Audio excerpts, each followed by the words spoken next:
Cash is king. Cash is king. Cash is king. Cash is king. Tu dia pergi tengok kalau mood dia macam tak boleh naik jari dia maki saya. Saya pun kadang-kadang memang tahan dia maki, tapi kalau boleh elakkanlah. Tak ada siapa-siapa sebijak duri. Tak ada siapa-siapa saja nak pijak paku. Kan, tak ada siapa nak terjun dalam selut. Tapi kalau angin dia okey, kalau dia naik, dia maki saya memang boleh tahan. Tapi buat apa dapat maki free? Biarlah bayar. Maki berbayar. Kali ini dia beli warna putih tadi hitam merah je. Hitam merah je pilihan dia. Itu dia dah cat dah, dia beli hitam merah, dia sumpah saja. Dia guna perkataan sumpah. Aku sumpah aku tak cat. Beska ni colour dah cantik. Sekejap dia cat putih. Lepas tu Beska tu pancet semalam. Pancet bawa dia masuk. Pilih pakaian untuk dia pakai malam 31 hari bulan. Esok ni 30 hari bulan ni kita akan pergi beli pakaian supaya dia tampil tu tak mengikut selera dia. Kadang-kadang tak masuk akal tu. Kita nak bagi cantik. Jadi cara dia senangnya, Mat, aku bagi 100. Kau relax je.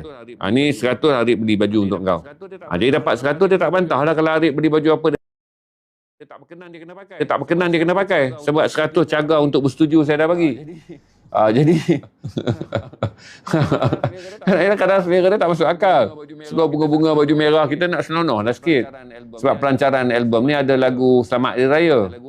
Ada lagu raya. Satu lagu tu tajuk dia Funky Raya.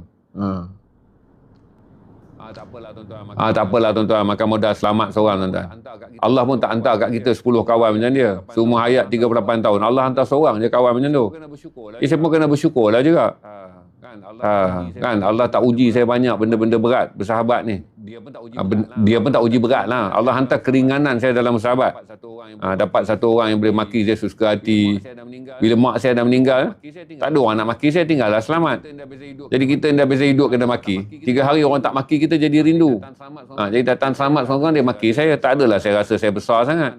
Dia datang dia maki. Adalah juga rasa dalam hidup kita ni. Allah hantar satu orang. Kau tak besar mana pun. Kau tak hebat mana pun. Kau tak boleh buat apa pun. Kau tak boleh angkat muka pun dia maki kau. Apa lagi nak angkat penampar? Kau tak ada apa nak. Kau 2 sen je dalam hidup ni. Jadi kau kena ingat, malaikat tanya besok apa? Di dunia selamat entam kau pun kau dah terdiam dah. Besok muka dan nangkil tanya kau boleh bayang lah macam mana. Jadi tak ada apa beban pun. Tak ada makan modal pun. Tak ada isu untuk saya lah. Sebab saya tak pernah miskin kerana tolong selamat. Saya banyak susah kerana tolong orang sihat. Saya tak pernah susah kerana menolong selamat. Saya banyak susah kerana menolong orang yang tak selamat, yang tak macam selamat.